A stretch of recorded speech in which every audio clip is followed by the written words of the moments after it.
Hello friends. In past video we have talked about the some exercise question, and in this video we are again continue the next questions of our exercise. Okay, so let's we see. So what is the 8th number question? It is often said that the world is witnessing now a second industrial revolution which will transform the society as radically as did the first. List some key contemporary areas of the science and technology which are responsible for the revolution.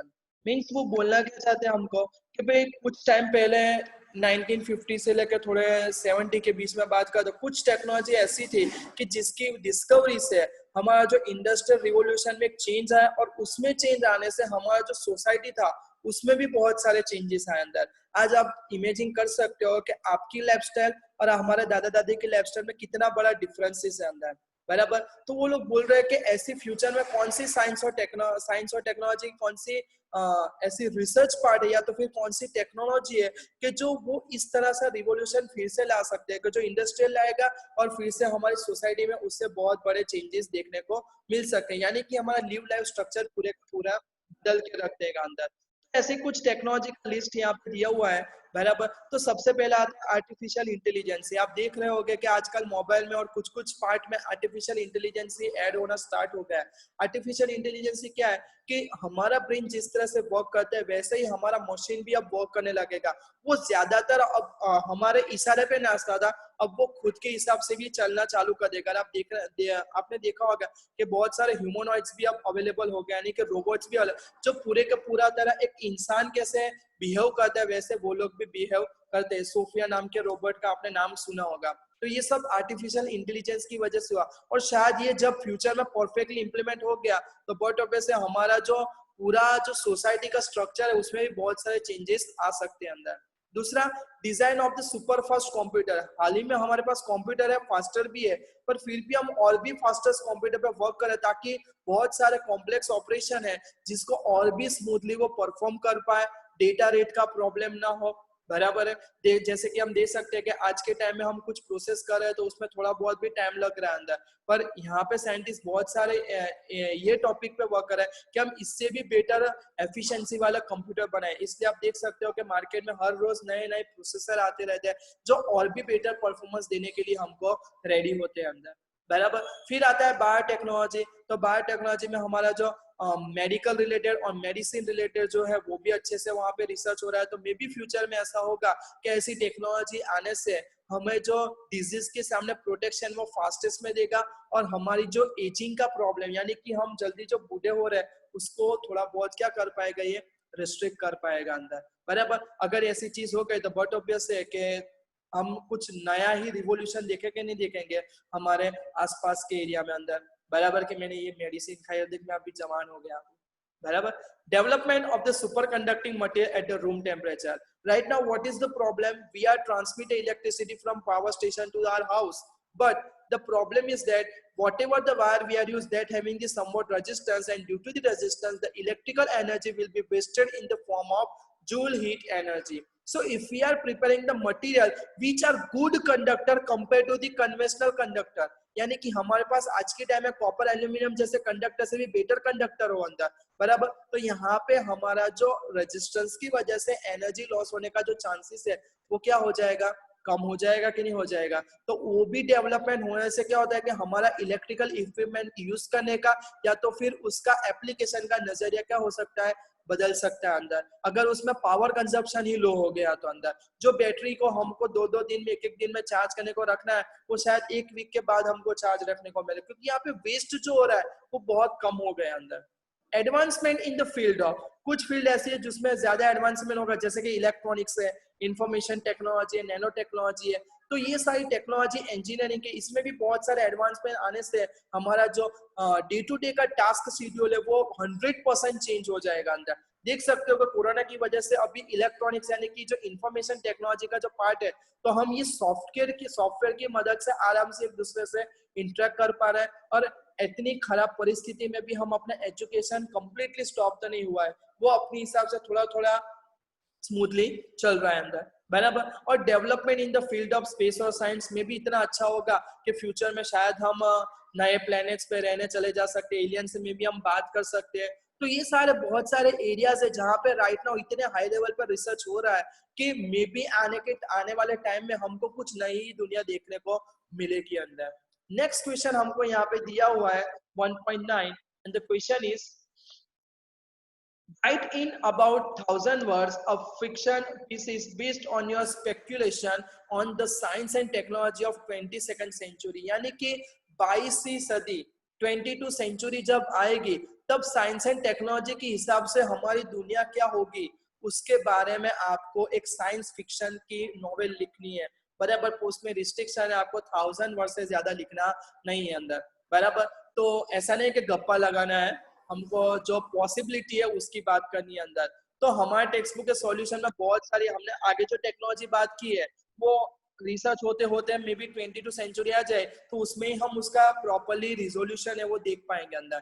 तो बोल रहे हैं कि in the 22nd century humans will be able to create worm holes allowing people to travel to the distant places in the universe. अभी क्या हो रहा है, हम एक सिटी से दूसरी सिटी इजीली ट्रांसफर कर रहे हैं, पर एक कंट्री से दूसरी कंट्री थोड़ा टफ टास्क है, और एक प्लैनेट से दूसरा प्लैनेट बहुत टफ टास्क है, कॉस्टली भी है। तो हम ऐसी टेक्नोलॉजी में भी डेवलप कर पाएंगे 22 सेंचुरी आएगी तब तक कि हम इजीली एक यूनिवर्स के एक पॉइंट से दूसरे पॉइंट में इजीली जा पाएंगे, वो भी बहुत कम समय में। बराबर। अभी के लिए हमारे लिए मुंबई और जो हालोल या बड़ौदा का डिस्टेंस है वो थोड़ा ज्यादा है। आने वाले टाइम पे ऐसा लगेगा कि अभी मैंने पलक झपकाई है, 2-3 बातें की है और मेरा मुंबई आ गया अंदर। बराबर। इतनी फास्ट हमारी ट्रांसपोर्टेशन टेक्नोलॉजी हो जाएगी अंदर। We will be in the contact with the alliance and they have established in the human settlement outside the earth as well। बराबर। हमारे पास इतना पावर पोटेंशियल हो जाएगा कि हम मे बी एलियंस जो प्रेजेंट हो गए तो हम उनसे बात कर पाएंगे। बराबर। और जो ह्यूमंस है अभी अर्थ पे है तो हम दूसरे प्लैनेट में भी स्टे करने का क्या कर सकते हैं, प्लान कर सकते हैं। बराबर। आप देख रहे हो कि मिशन मंगल के लिए अमेरिका बहुत सारी प्लानिंग कर रहा है कि वहां पे हमारी रेसिडेंसी बनाए, मून पे भी रहने का प्लानिंग चल रहा है। तो ये तो अपने पास वाले है, और भी बहुत सारे हमारे सोलर मंडल सोलर सिस्टम के बाहर के प्लैनेट्स है कि जहाँ पे मे बी हम रहना चाहे तो रह सकते हैं। वहां का जियोग्राफी इतना अच्छा है, हमारे रहने लायक है अंदर। बराबर। With the advancement in the quantum physics, we shall be more aware and the understanding of the true nature of our universe and existence। हम क्वांटम फिजिक्स का भी प्राइमरी स्टेज में, हम जैसे जैसे डेप्थ में जाएंगे तो हमको यूनिवर्स के बहुत सारे जो हिडन ट्रूथ है वो मे बी हमारे सामने आएंगे। बराबर। और हम अपना एग्जिस्टेंस कैसे हुआ, हमारा एग्जिस्टेंस का मीनिंग क्या है, वो हम मे बी इससे क्या कर पाएंगे, जान पाएंगे। आपने देखा होगा कि थोड़े टाइम पहले 2016 में एक लार्ज हेड्रोन कोलाइडर का प्रैक्टिकल हो रहा है, तो वो इसके ही बारे में, गॉड पार्टिकल फाइंड करने के बारे में प्रैक्टिकल था। और our technology will not pollute and degrade the earth. और हमारी फ्यूचर टेक्नोलॉजी में भी ऐसी होगी कि जो पॉल्यूशन का रेट बहुत कम करेगी और हमारी अर्थ को उससे होने वाले जो प्रॉब्लम है उसको भी क्या करेगी, कम करेगी अंदर। बराबर।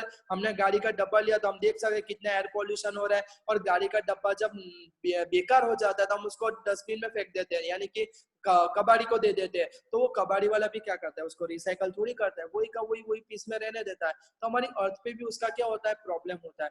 तो हम ऐसे ही डेवलप करें जो पॉल्यूट कम ना और खुद ही डिग्रेड भी हो जाए और नेचुरल कंपोनेंट में अपने आप कन्वर्ट हो जाए अंदर। अमेरिका में बहुत सारी जगह ऐसी चॉकलेट्स अवेलेबल है कि आप चॉकलेट खाओ, चॉकलेट के बाद एक छोटी चीज बचेगी, उसको थूक देना है, जहां पे भी थूकोगे वहां पे सॉइल होगी, तो वो एक्चुअल में एक सीड है जो आपके सलाइवा से न्यूट्रिशन लेके वहां पे गिरता है अंदर। बराबर। और आपने जो खाया उसमें से भी थोड़ा बहुत न्यूट्रिशन उससे चिपक जाएगा, और वहां पे जो अगर उसको प्रॉपर कंडीशन में लेगी तो वो कोई नया प्लांट वहां पे ग्रो हो जाएगा। तो अच्छी टेक्नोलॉजी है ना अंदर। बराबर। तो ऐसी टेक्नोलॉजीज को अब आगे आगे धीरे धीरे बढ़ावा मिलेगा। और आर्टिफिशियल इंटेलिजेंस और human could have this some classes. Artificial intelligence इतना पावरफुल हो जाएगा कि ह्यूमन की कोई जरूरत ही नहीं रहेगी, तो हमारा उनके साथ क्लैश भी हो सकता है। आपने वो सिचुएशन का पूरा सिनेरियो रोबोट मूवी में देखा होगा, वो कंडीशंस 99% पॉसिबिलिटी है क्रिएट होने में। इसलिए आर्टिफिशियल इंटेलिजेंस हाँ भाई थोड़े बहुत के लिए अच्छी है, पर इतना भी उसको बढ़ावा ना देना चाहिए ताकि हमारी खुद की ही जरूरत हमें ना रहे अंदर। बराबर। हमारा हर काम रोबोट मशीन कर लेगा तो फिर हमारे लिए करने के लिए क्या बचेगा अंदर। बराबर। 10th नंबर का क्वेश्चन है, वो बोलते हैं कि attempt to formulate your moral views on the practice of the science, imagining that yourself as stumbling upon a discovery which has the great academic interest it is certain to have nothing but dangerous consequences for the human society. How, if at all, will you resolve your dilemmas? Okay तो ये questions में हमको बोलना क्या चाहते हैं वो लोग कि आप अगर रिसर्चर हो, आपने को रिसर्च किया है, वो बहुत अच्छी चीज है कि आपने कुछ नया फाइंड किया है, यानी कि उसका एकेडमिक इंटरेस्ट बहुत अच्छा है कि आपने कुछ नया फाइंड किया जो हमको आज तक पता नहीं था।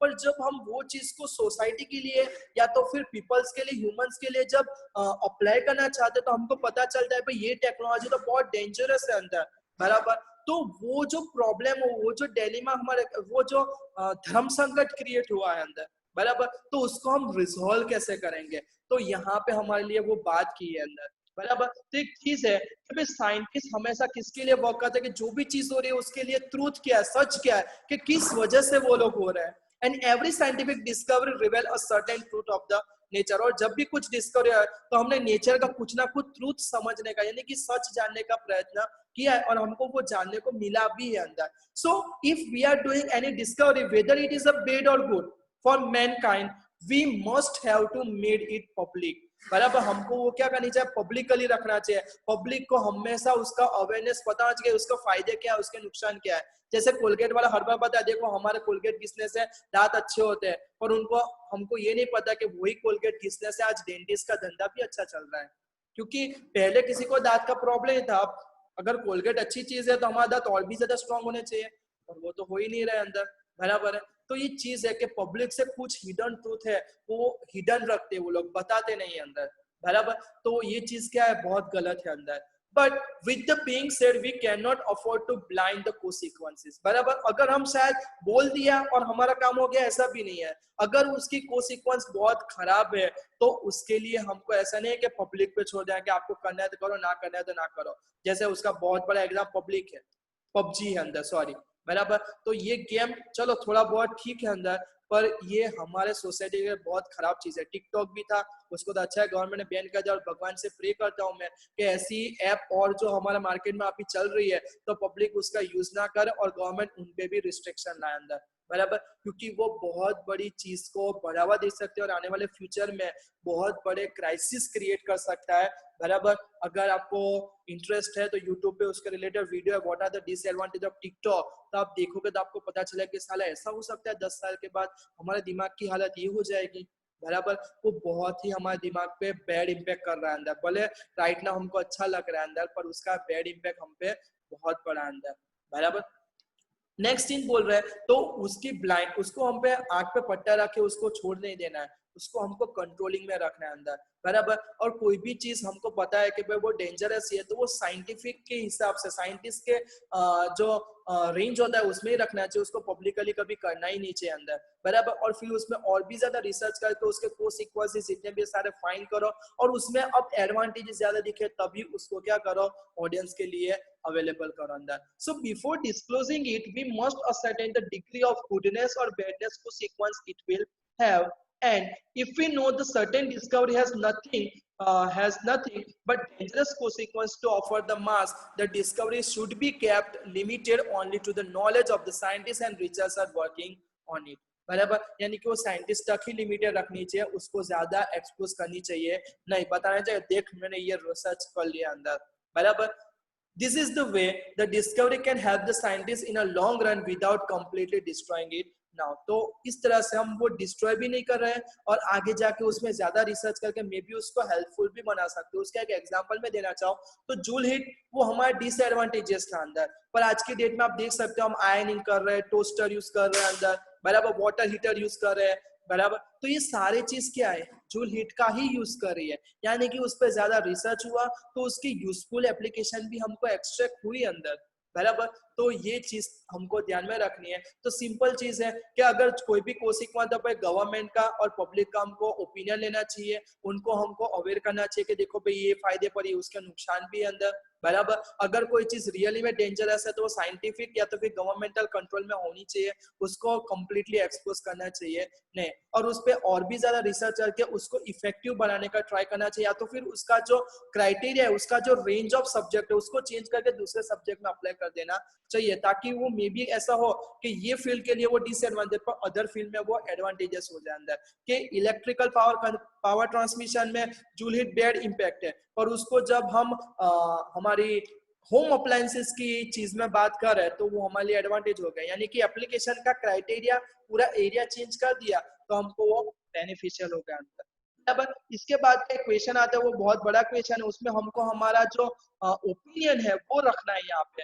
Science like any knowledge can be put to be good or bad use depending on the user. आपके हाथ में मोबाइल है तो मोबाइल लेके आपको कोई अच्छा नॉलेज लेना है या तो फिर कोई अच्छा काम करना है, क्रिएटिविटी करनी है, तो वो गुड यूज है। पर वही मोबाइल पे अगर आप गेम खेल रहे हो तो वो बेड यूज है अंदर। गेम खेलना है तो बाहर जाके खेलो ना, क्यों ये आर्टिफिशियली गेम के पीछे हम पड़े रहते हैं अंदर, बराबर। उसमें कोई भी चीज सही है, कोई चीज सही नहीं है अंदर, तो फिर उसको खेलने का मतलब क्या है। हाँ, हमको थोड़ा बहुत वो बांध के रखता है, पर उससे हमारी बॉडी को क्या मिलता है, बाबा जी का ठुल्लू मिलता है, ऐसा बोले तो चल अंदर। उससे बेटर बाहर जाए, तो बाहर की हवा में खेलेंगे तो हमारा ब्रीथिंग रेट अच्छा होगा, हमारी बॉडी में थोड़ा टेम्पर आएगा, हमको फ्रेशनेस भी अच्छी होगी। पर गेम खेलने से ओनली टेंशन डिप्रेशन होता है, और बहुत सारे बच्चे देखे होंगे आपने कि पबजी खेलने के बाद सुसाइड कर लिया है, बराबर।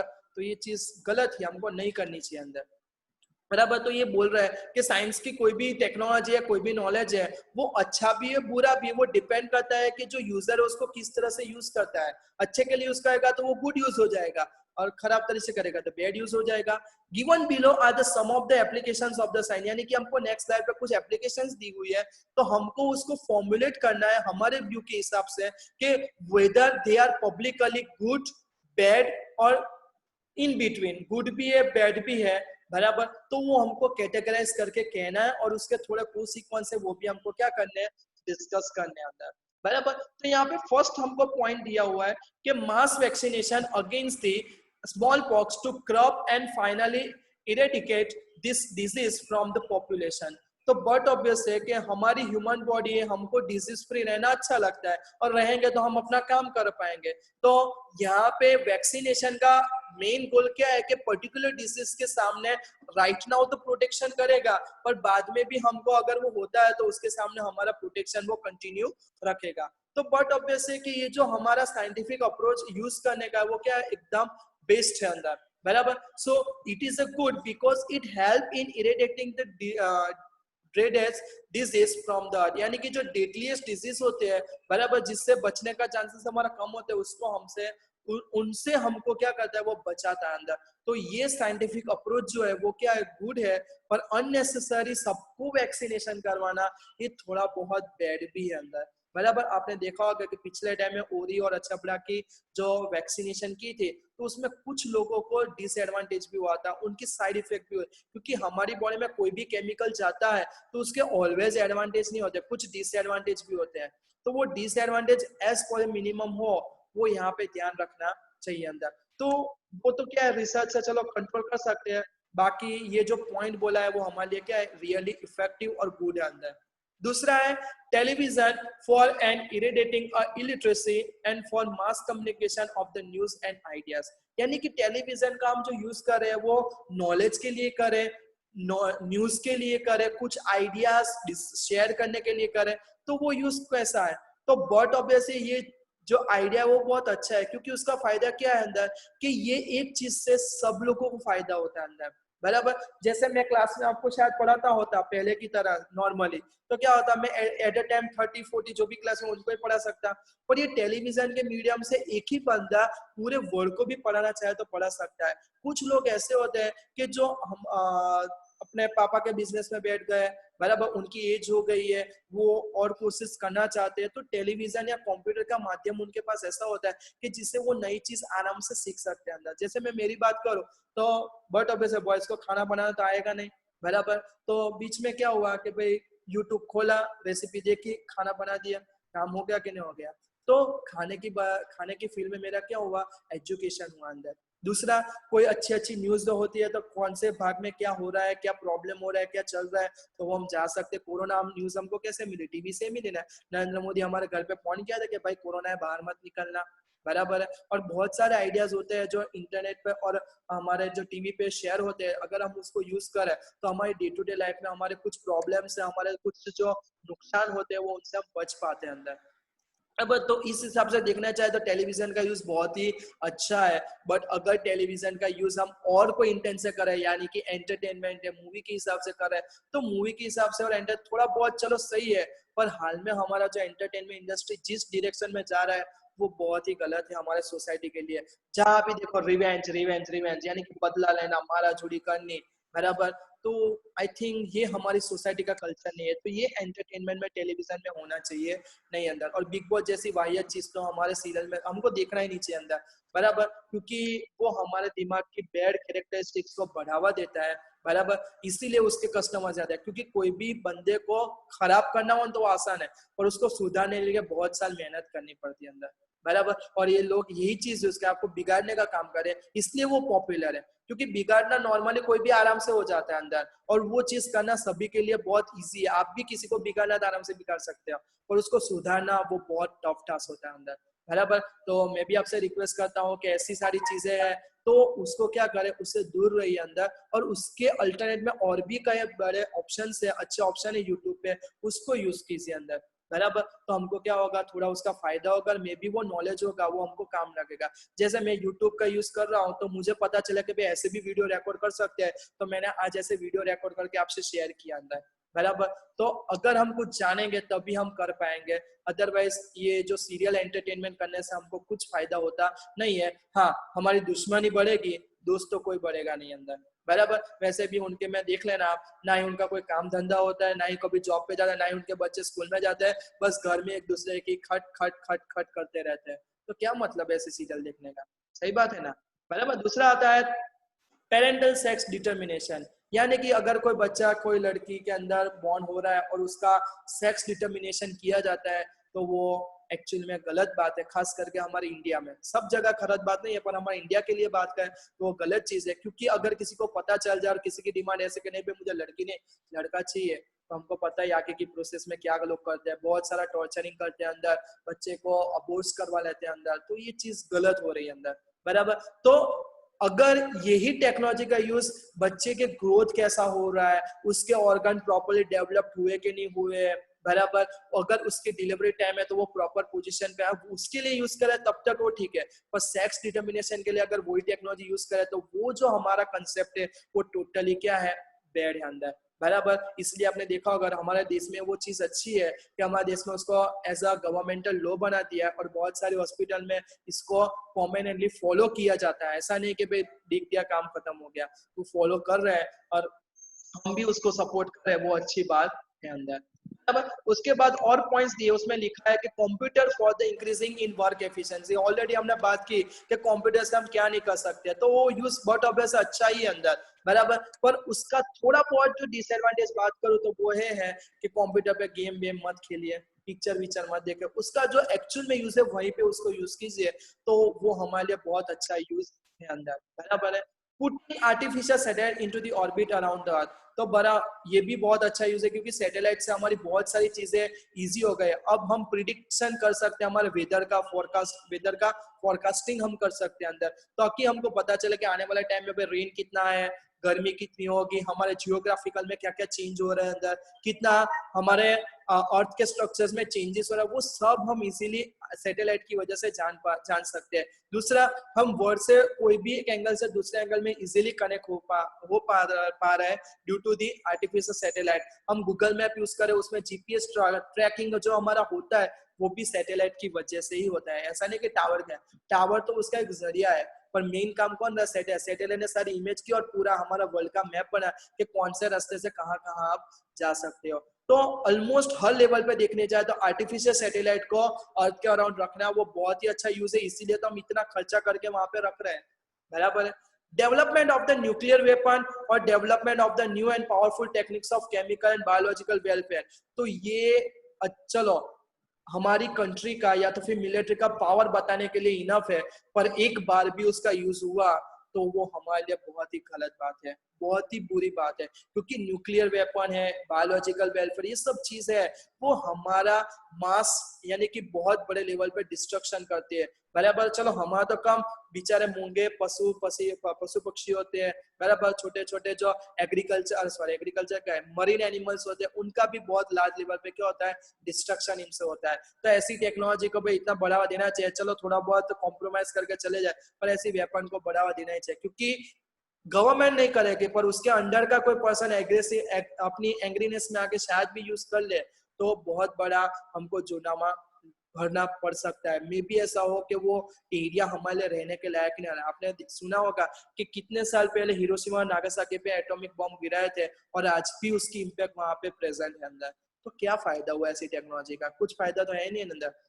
पावर बना के क्या फायदा है अंदर, बराबर, अगर उसका हम प्रॉपर्ली यूज ही ना कर पाए अंदर, बराबर। दूसरा आता है purification of water for drinking, तो वो तो अच्छी बात है, क्योंकि हम ड्रिंकिंग का वाटर प्योर करके पियेंगे तो हमको उससे होने वाले डिजीज कम हो जाएंगे, वाटर जो पोल्यूटेड होगा वो अपने आप प्योर हो जाएगा, बराबर, तो वो यूज गुड ही है। पर मेरे हिसाब से थोड़ा बहुत बैड भी है, क्योंकि वाटर प्योरिफिकेशन जो टेक्निक यूज कर रहे हैं, यानी कि आरओ की टेक्निक, तो उसमें बहुत सारे वाटर के प्रेजेंस मिनरल वो भी फिल्टर हो जाते हैं, तो हमको खाली वाटर ही मिलता है, उसके अंदर प्रेजेंस मिनरल तो मिलते ही नहीं है, इसलिए हमको उसकी डेफिशिएंसी क्रिएट हो रही है हमारे बॉडी में अंदर, बराबर। तो मेरी रिक्वेस्ट है कि हाँ भाई, आप प्योरीफाइड पानी ही पियो, मना नहीं कर रहा हूँ, पर एटलीस्ट दिन में 2 बार आपको सिंपल वाटर जो होता है, जो टैप वाटर बोलते हैं, उसको उबाल दो थोड़ा, फिर ठंडा करो और वो 2 टाइम आपको पीना चाहिए, या तो फिर ल्यूक वार्म वाटर जो बोलते हैं वो हमको पीना चाहिए, वो सिंपल वाटर होना चाहिए, बराबर, ताकि वो जो मिनरल्स है वो भी हमारी बॉडी में जाए और हमारी बॉडी उसको क्या करे, डाइजेस्ट करके हमारी बॉडी का जो मिनरल्स लेवल है वो बैलेंस कर पाए अंदर,